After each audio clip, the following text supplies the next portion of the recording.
Rise and shine. Pour yourself a cup of coffee and tune in to Good Morning Aurora. News, weather, and really cool interviews. Monday through Friday from 8 to 9 a.m.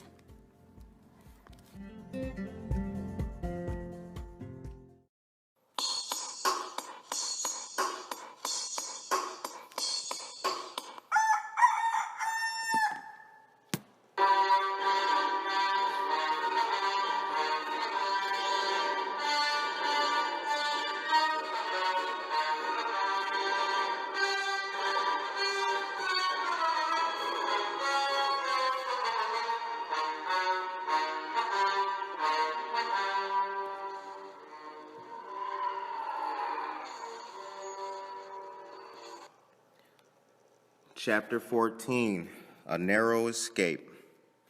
On the night of March 13, 1968, Lieutenant Robert W. Peterson and members of his 7th Platoon of SEAL Team 2 left Mai Tho in the South Vietnamese Delta in 2 boats. Their goal was to patrol through an area where intelligence reports indicated a prisoner of war camp might be hidden under the cover of triple canopy jungle. What happened that night demonstrates how quickly a small unit of SEALs can get into deep trouble when they stumble onto a much larger force. It also demonstrates how SEALs, relying on training and teamwork, can extricate themselves from such a desperate situation while inflicting heavy casualties on the enemy. About 2,200 hours, they left the boat, worked their way through thick underbrush bordering the stream, spread out, and began patrolling a dry rice paddy toward the jungle, visible in the moonlight about a mile in from the river. As they approached the tree line, Peterson took half the platoon and moved off to the right. Lieutenant Ronald E. Yo, the assistant platoon commander, took the remaining members of the platoon, an oversized squad of 6 SEALs and 3 Vietnamese. The plan was for the 2 squads to patrol away from each other until they were about 1,500 yards apart, and then move into the jungle to see what was there. Yo describes the operation. We walked 45 minutes or so along the edge of the tree line. We saw what looked like firing pits, little spider holes at ground level in the underbrush. We got what we thought was sufficient separation and headed in very slowly. We weren't going any more than 100 yards every half hour or so, sweeping back and forth, walking very slowly. Then we saw a hooch there and another large rectangular hooch over there. It was probably 0300. It's double, triple canopy with pretty thick underbrush. We're peering from behind the bushes. We can see 2 distinct structures. It looked pretty much like a POW camp, not that I'd been to one. 3 SEALs went in this door, indicating the larger structure. 2 SEALs, myself, and ICC Robert T. Gallagher, Eagle Bob, and the interpreter went in this hut, the smaller structure. We kept 1 SEAL back here on rear security with a couple of Vietnamese. Gallagher and I pushed the door aside. There's a bed there, bed here, and bed here. 4 beds. I go in to my right. I have my pistol and a red lens flashlight. Once we get in, we kind of hesitate, kind of pause. We haven't been heard, haven't been seen. You want to keep surprise as long as you can. Only break it when you know what you're going to do and how you're going to do it. Once inside, it got darker. Right here are AK-47s leaning against the side of the hooch. I showed them to Gallagher. We knew we were in a bad guy's house. These 4 beds had mosquito nets. If they're going to keep prisoners, they're not going to keep them with mosquito nets. What I did, I had the red lens flashlight and the pistol. Went to this bed, lifted the mosquito net, saw the 2 Vietnamese people, and shot them. There were 8 people, 2 in each bed. Gallagher was shooting there, to the left, with his M16. I heard shooting next door, automatic weapons. I turned. Gallagher had shot people here on the left. I turned to start firing on these other people. The next thing, somebody bumps into me. We wakened them up, and they wanted to get out of there. So somebody bumped into me. I beat him on the head with my pistol and fired, but I saw somebody run out the door.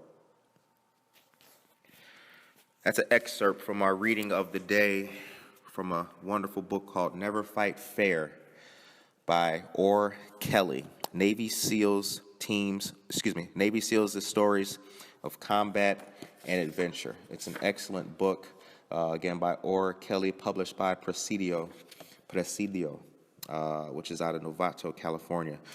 Good morning, Aurora. The date is 5/13/2020, May 13th, 2020. Time is now 8:11 a.m. Good morning, Aurora.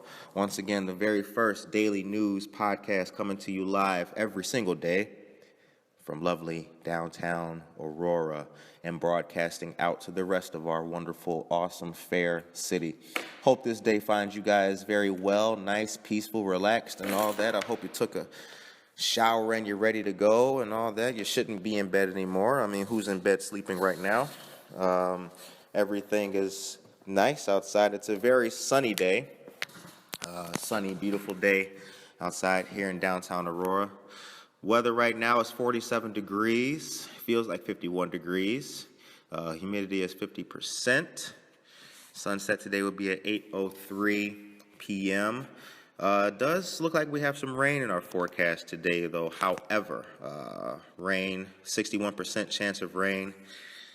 Looks like the low is going to be 53 degrees today. Looks like we got some rain in the rest of our forecast this week. Rain on Thursday, rain on Friday, rain on Saturday, and storms on Sunday at 64 degrees.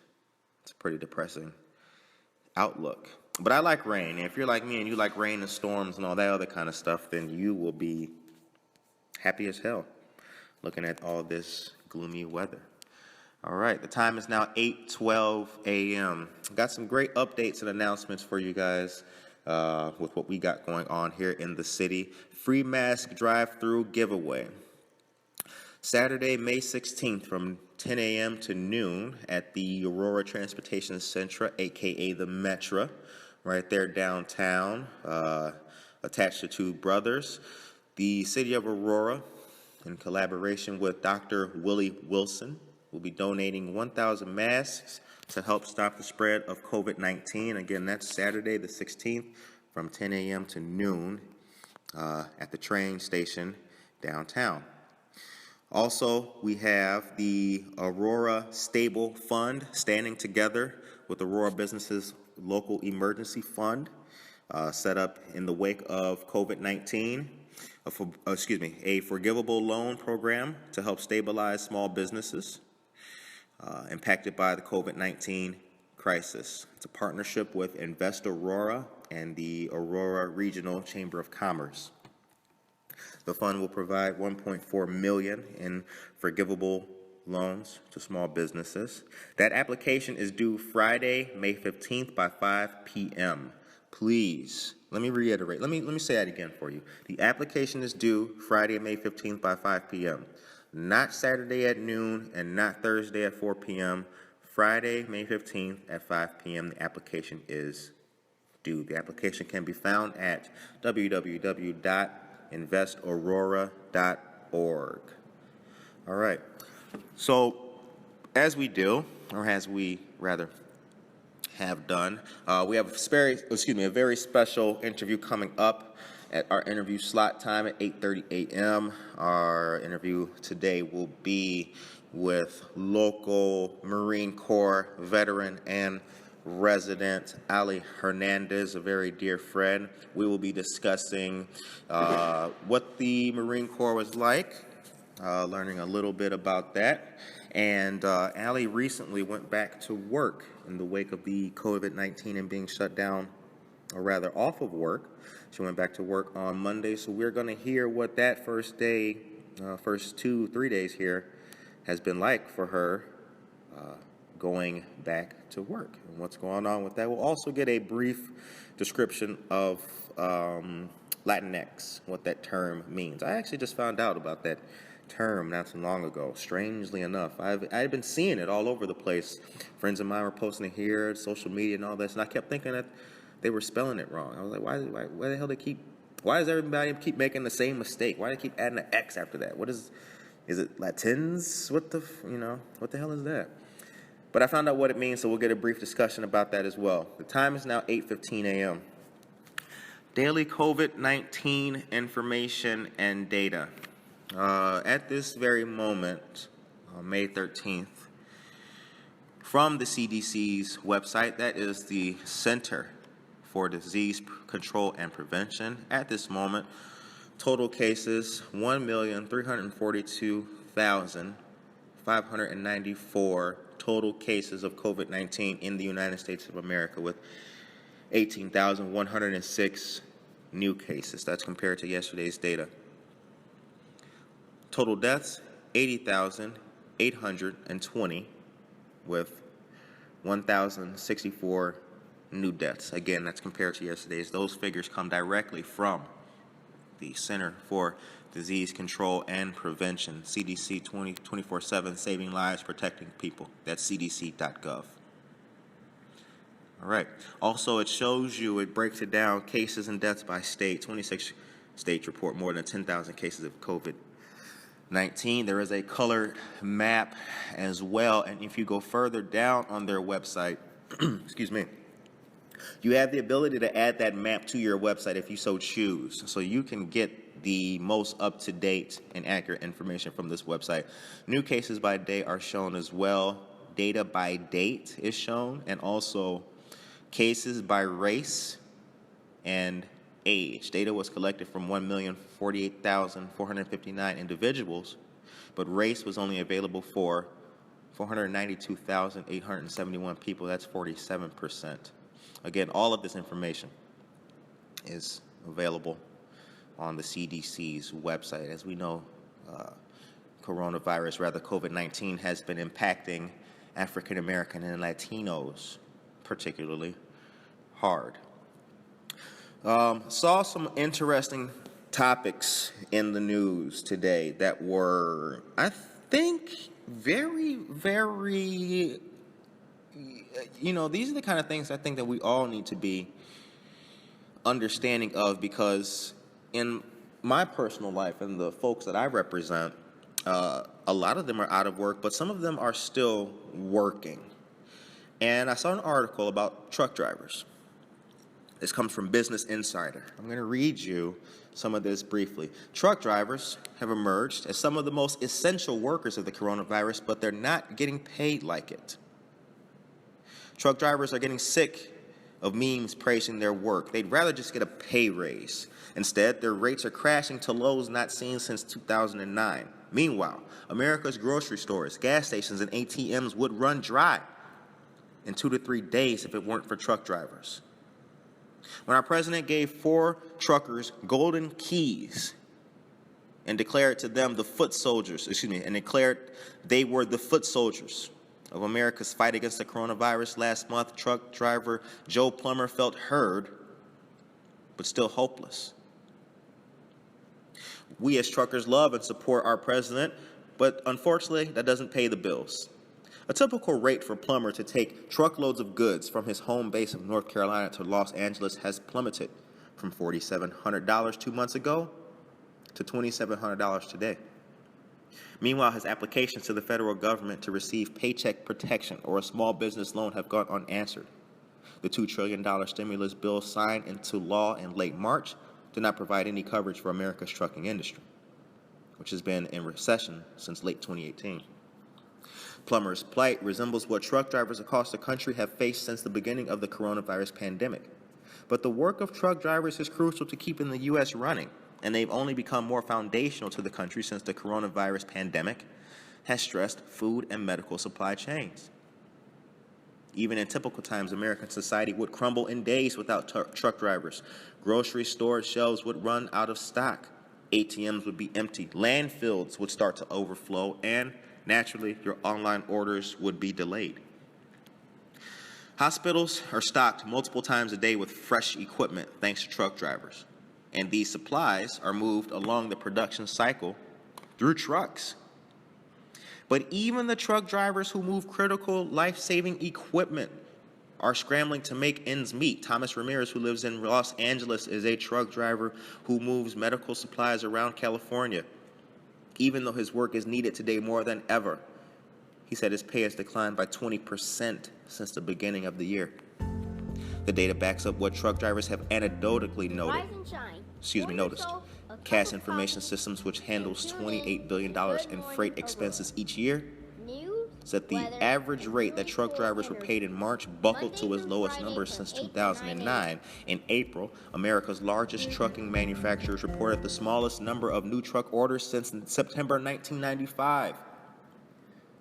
Market analysis firm ACT Research, that's ACT, said major companies like Daimler received a puny 4,100 truck orders last month. Staggering numbers and incredible information. Again, this article comes from Business Insider, dated Monday, May 11th, 2020. The time is now 8:21 a.m. For those of you just tuning in, you're tuned in to the newest, the hottest, and probably the coolest podcast on earth. Good Morning Aurora, coming to you live Monday through Fridays, 8 a.m. to 9 a.m. from lovely downtown Aurora and going out to the rest of our great and awesome city.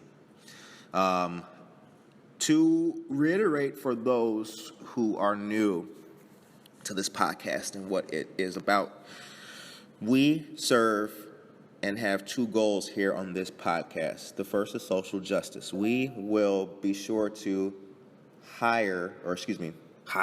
We're not hiring yet. We will be sure to highlight social justice topics, issues, and things of concern. We will always speak on that. That's one of the things that this podcast will do, give a voice to social issues taking place. Also, what this podcast will do is we will be speaking up for the underserved. That is, those who are not able to, or have not been able to, rather, voice themselves. We will be speaking about our vulnerable populations, our veterans, our seniors, those with mental health issues. We will definitely be speaking out for them as much as we humanly can. We wanted to do this and create this podcast because we want to give everybody a chance and a shout out and a voice. And when it comes to Aurora, we will be speaking out for those businesses as well who saw their fortunes change, literally and figuratively, in regards to COVID-19, and give them a place and an outlet to speak on what they do and what they are doing. The time is now 8:23 a.m. At 8:30, we will be having our interview of the day. Ale Hernandez, Marine Corps veteran, local community partner, who will be telling us briefly about the Marine Corps, what that was like for her as a Latina female. We'll also be talking about her first day, a couple days back to work here, and we'll be getting the definition of LatinX. So I saw something else that I wanted to, share with you guys that I think that you will take a liking to. Social distancing around the world and how it's being practiced. Did you know that some restaurants are putting up shower curtains in between tables? I don't know how I feel about going to a restaurant with a shower curtain in between tables. I mean, for me, I would just eat at home. Or wait until the restaurant life got back to a level of decent normalcy, and I would just go eat like I used to eat. I don't know how I would feel eating in a restaurant with a shower curtain in between me and my neighbor. I think I just have to stay home at that point in time, which actually really upset me on the one hand. You know, it wasn't long ago where obesity and healthy eating was championed a lot more frequently than it is now. COVID-19 came and we're all stuck in the house, and the life of quarantine is now a daily factor, and yet we're told to pick up and order out and eat this and eat that and go get this. And eat more fast food now that we're stuck at home and don't exercise as much as we used to? Or maybe that's just me. But I exercise a lot. As you can see, I do it 1 hour a day from 8 a.m. to 9 a.m., Monday through Friday. Exercising these jaws.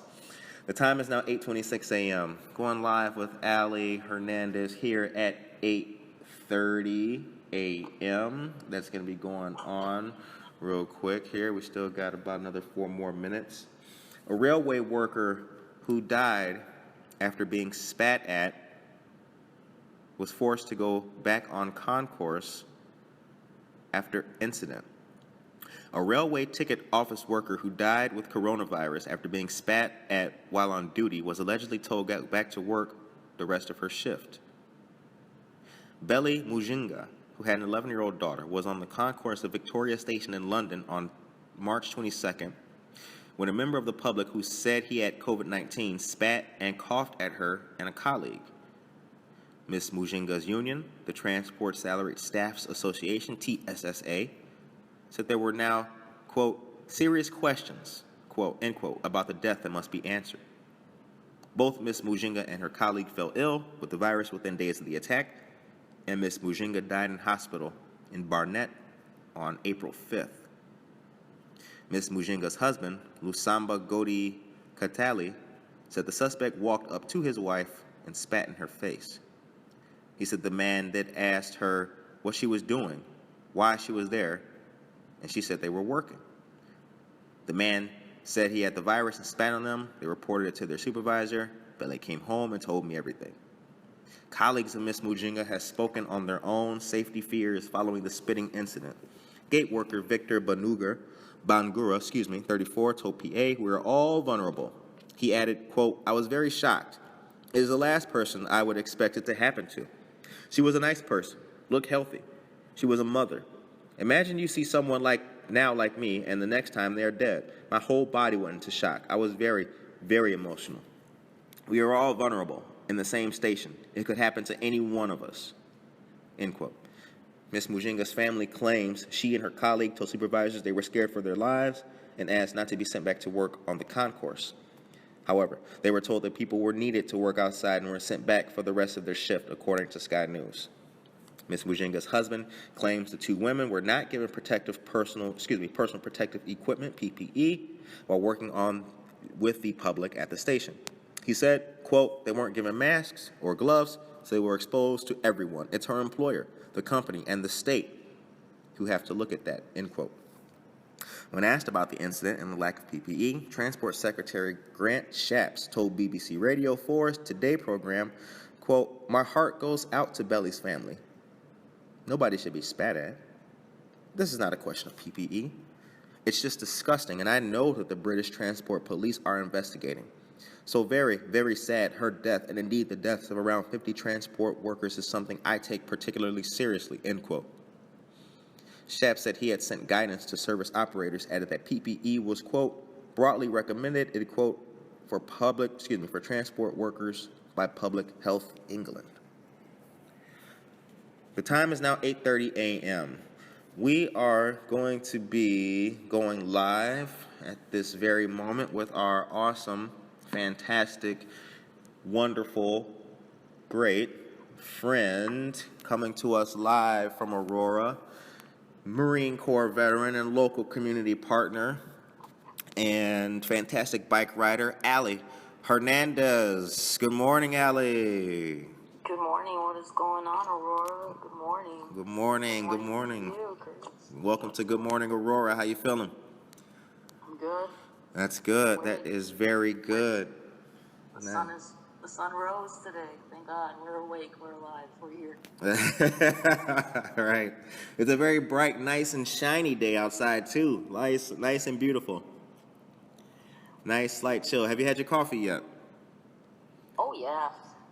Damn. Oh yeah. And then I'm hydrating too, because gotta stay hydrated. But yes, cup of coffee, black. Gotta love it. That's what's up. That's what's up.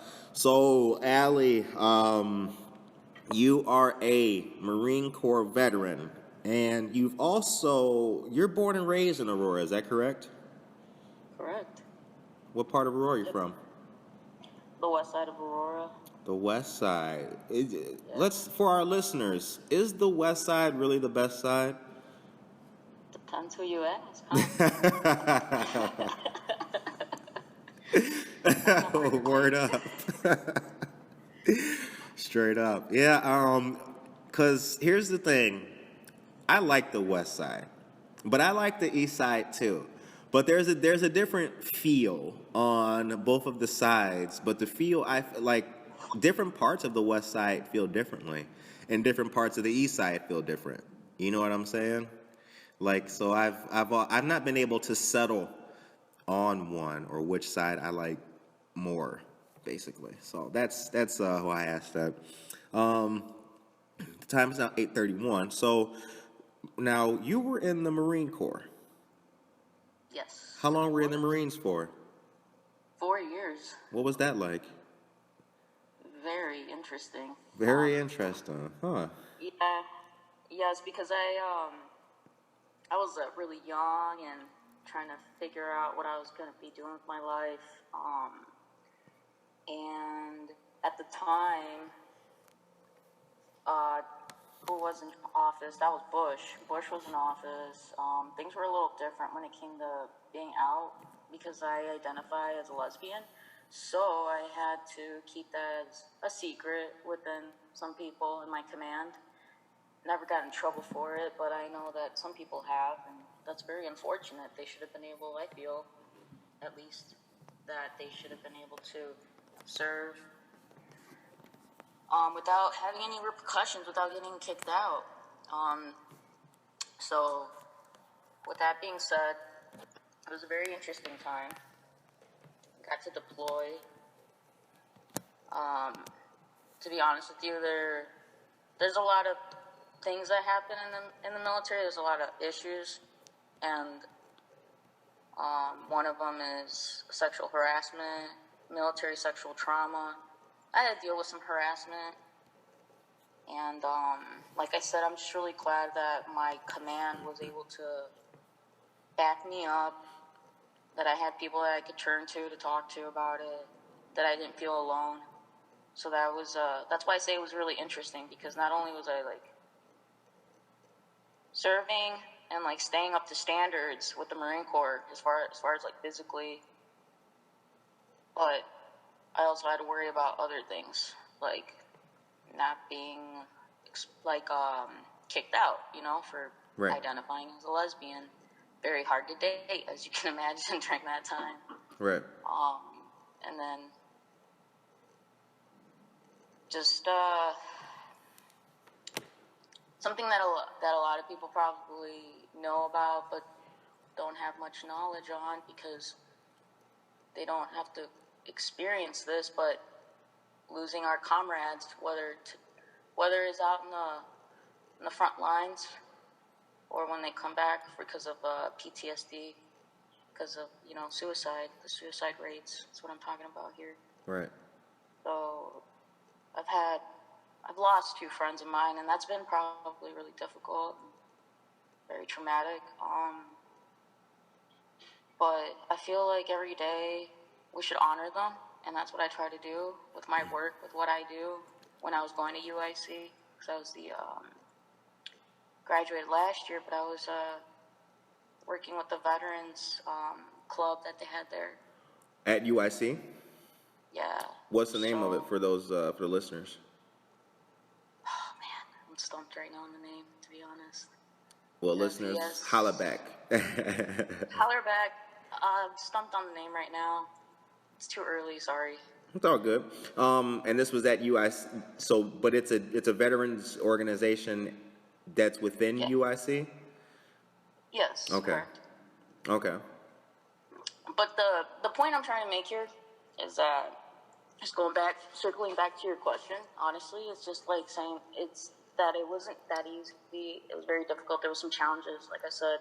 However, I think that I did a really good job with like speaking up to the people that I did and like seeking the help and the resources that I needed, and just making the best out of it. So That's yeah, good. it's as much as I could say about that for now. Yeah, yeah. No, I totally understand. And, Yeah. you know, for people who don't know, the United States military had, I haven't even, I'm not even aware what the policy is now, but the policy always was don't ask, don't tell, meaning that Correct. you won't ask a person's sexual orientation and they won't tell you. Don't ask, don't tell was a perfect policy for just, you know, non-intervention into one's sexuality. Not too sure what the policy is now, but definitely any type of homosexual behavior was definitely grounds for dismissal from the military. So that's actually that's the struggle that Ale highlights in that. Now, when you deployed, where'd you go to? I was at 2 different bases in Iraq. I was at Al-Assad and this camp that they call TQ, but it's Al-Taqaddum. Mm-hmm. Call it Camp TQ, though, for short. So I was at both of those bases at the time. What's Iraq like? Very hot and dry, lots of sandstorms. Get sand everywhere, just so you know. Like, places you wouldn't even imagine. Damn. This is a family show, don't? What the hell? Well, you know. That's why I left it. I feel you. Just imagine where the sand gets. Right. Yeah, but it gets really hot during the day, but at night it gets cold. Right. And just because the desert, this kind of weather they have. Wow, that's pretty fascinating. I've known people who deployed to Iraq, and you know, from what I've seen of Iraq in pictures and everything, the landscape is pretty beautiful and impressive. I mean, I grew up, you know, I'm from the way south side Chicago, so I'm like, you know, I've never been, even in the Navy, I never deployed to Iraq. I've never been anywhere besides port visits off of the ship. I've not been to Iraq. I've not spent time deployed at any base with the Marines or anything like that. So these countries that I haven't been to, you know, it's very fascinating to learn what goes on there. So part of our discussion today is also going to be about you going back to work. Now, this is your first week back to work. You went back Monday, first day? Actually, it might be the second week now at this point, but yeah, it's pretty fresh.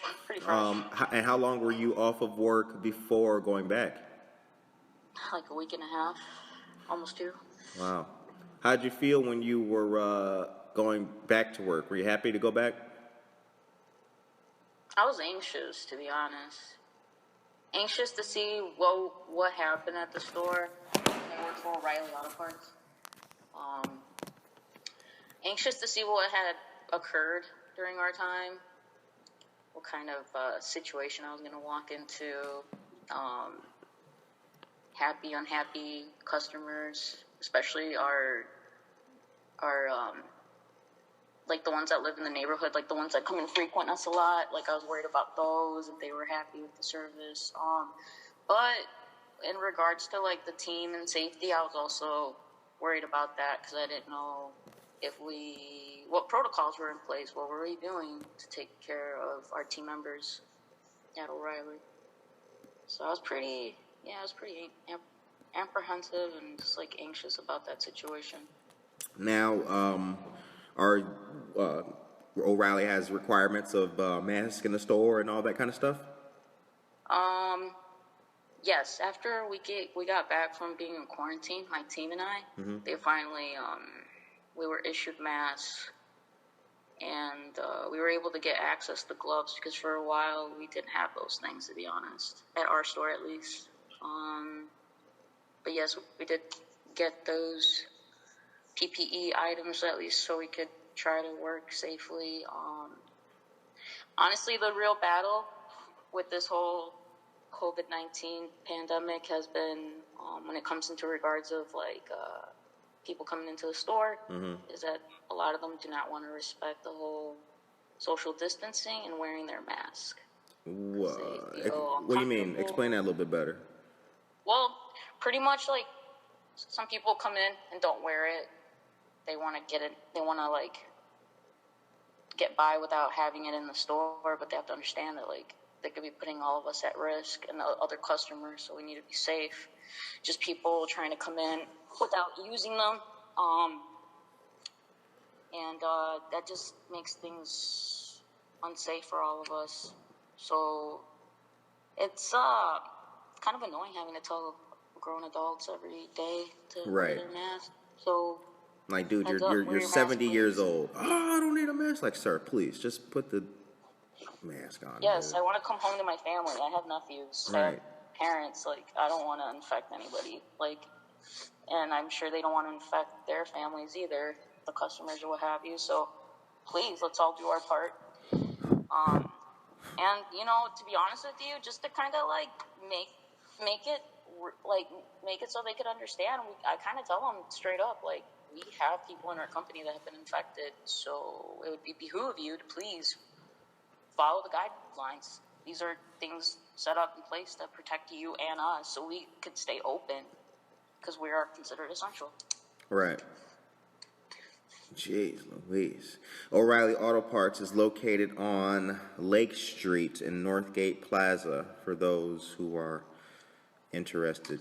Shout out to O'Reilly Auto Parts on Lake Street. You know what? They got the hibachi place right over there too.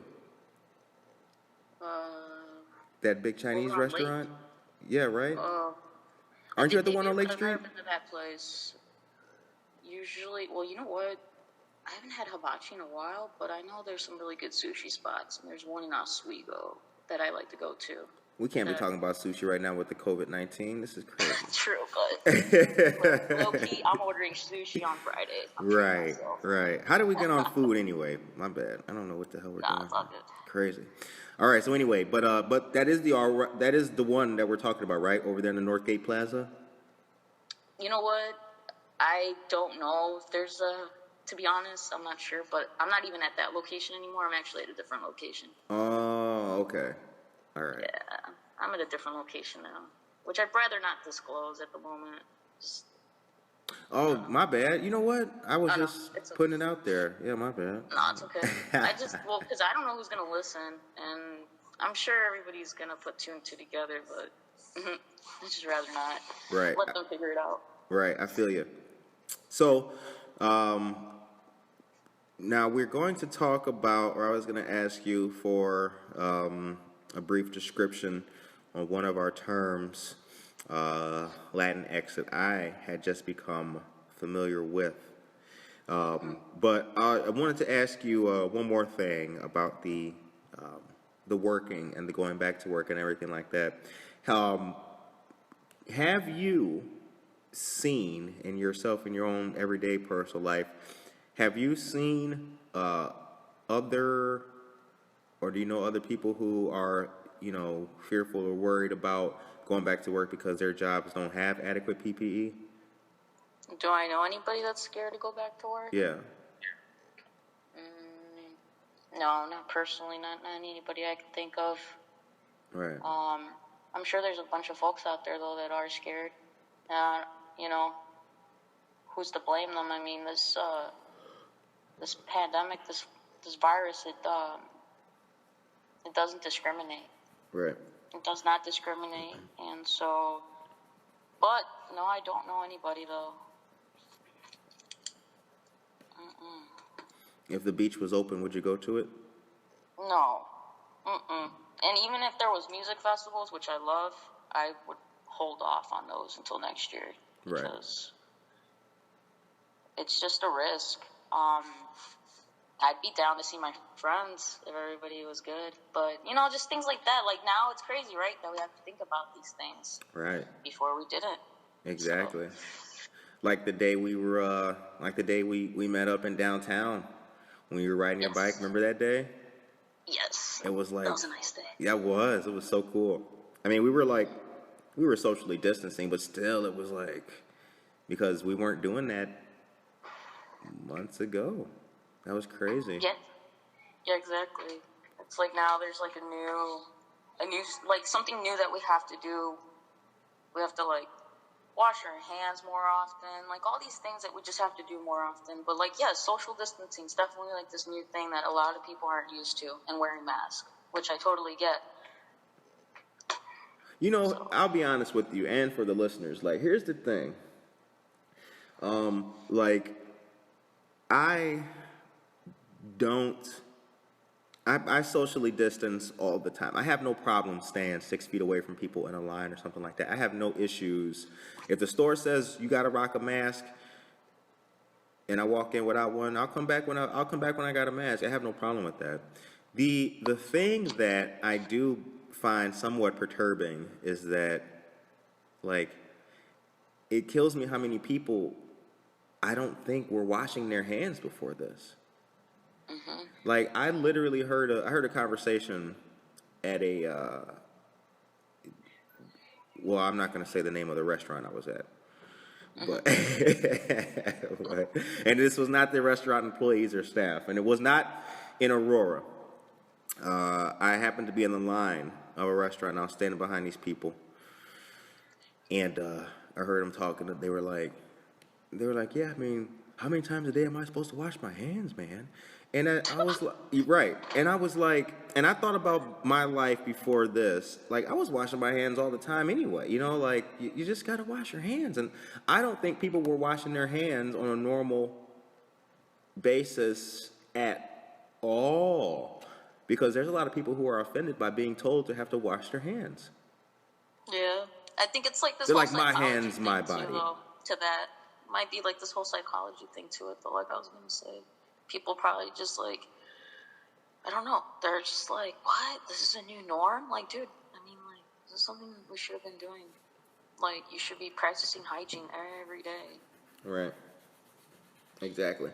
So, LatinX. Mm-hmm. What, in a nutshell, in a broad, brief overview, a sort of one-size-fits-all description, what does LatinX mean?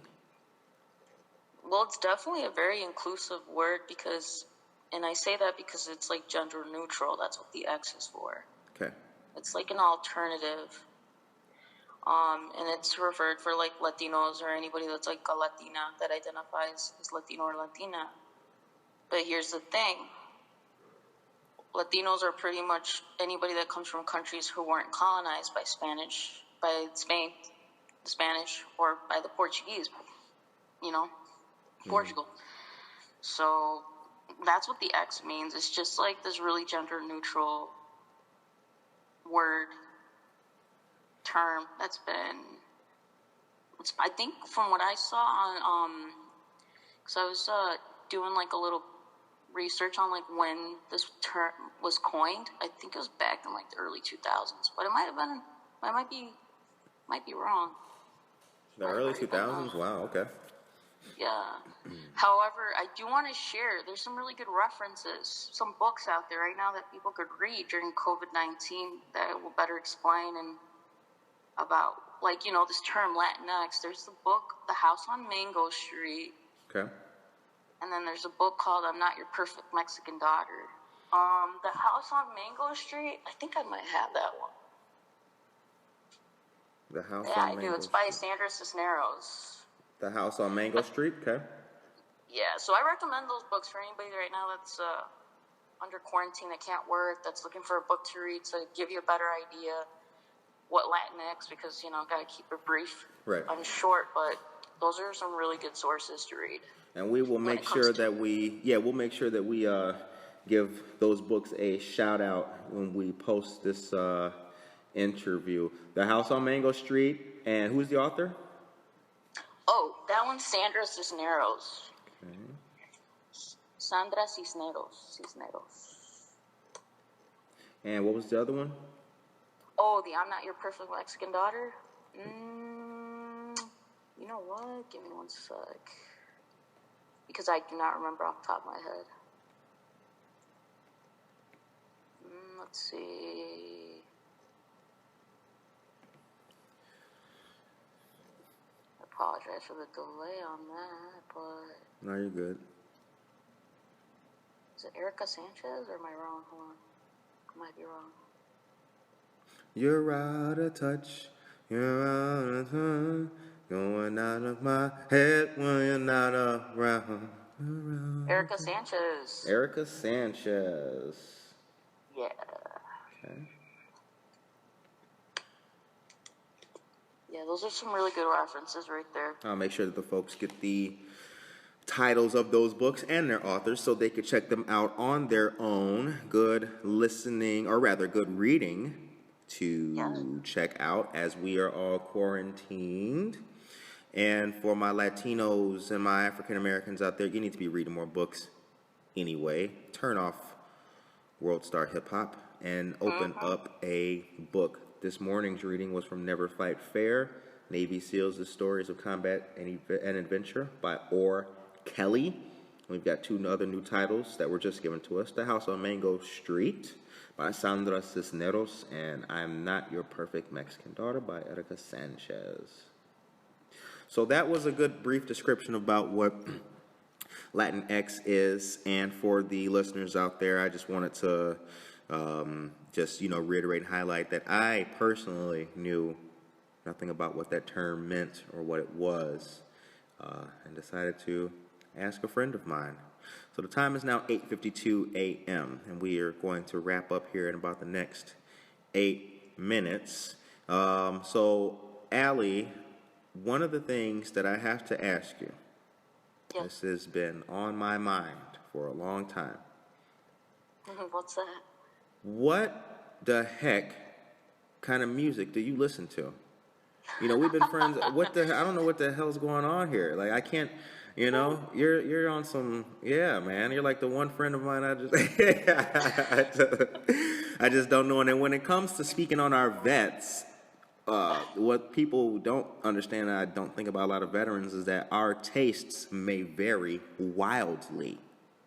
We may read books like The House on Mango Street. We may read books about Navy SEALs. We may listen to Ozzy Osbourne like people like me do, or we could go to some Eazy-E. I mean, what do you like? Where are you? Where I'm at and where I've been at lately since I've been out of the military, or even before the military, honestly, I say this because I had a hard time adjusting, is house music. House music, electronic music has helped me out so much. And that's what I listen to. That's my thing. But I do listen to Spanish rock. I listen to alternative music, different types of bands like 80s, a lot of these newer bands, a lot of bands that I used to listen to when I was in high school, like Incubus. That's one of my favorite bands. I just listen to all kinds of music, to be honest, but my go-to definitely is house music. House music. You got a favorite house artist? Favorite? Oh, man. Producers? Oh, man. That's a really tough question because kind of depends on my mood. I've been listening to a lot of...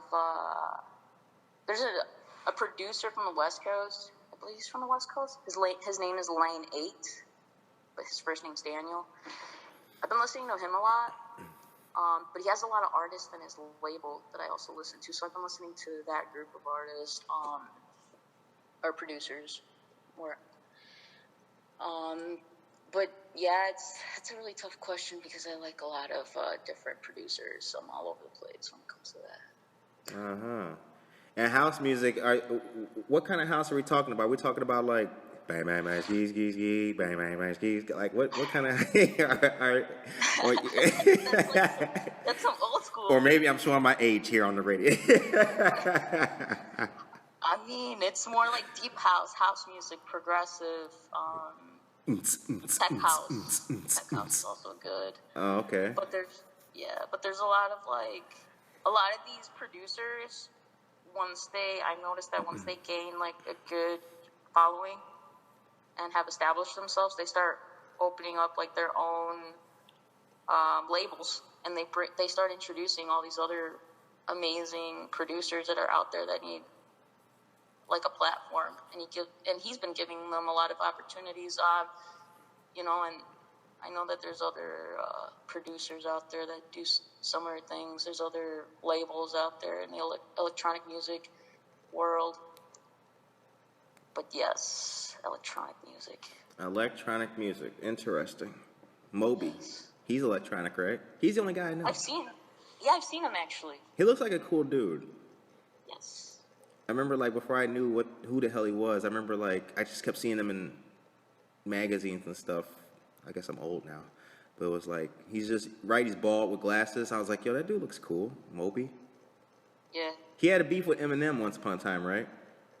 Yeah. Crazy. Eminem roasted him. Yeah. That was terrible. I saw him at Navy Pier a couple years ago with my good friend Jim Hernandez. Shout out to Jim Hernandez. He's actually, him and his wife, they DJ back to back. They're from San Diego. Shout out to San Diego, too. And Jim Hernandez, what up, San Diego? How you doing? Aurora native. What up? That's right. Straight up. U.S. Navy, how you doing? Shout out. Stand up. Harbor Drive. All down there. You know it. Chula Vista. Heck yeah. Chula Vista, Spring Valley. Chula Vista, Spring Valley. Stand up. Stand up. Chula Vista Mall. Downtown San Diego. Little Italy. For real.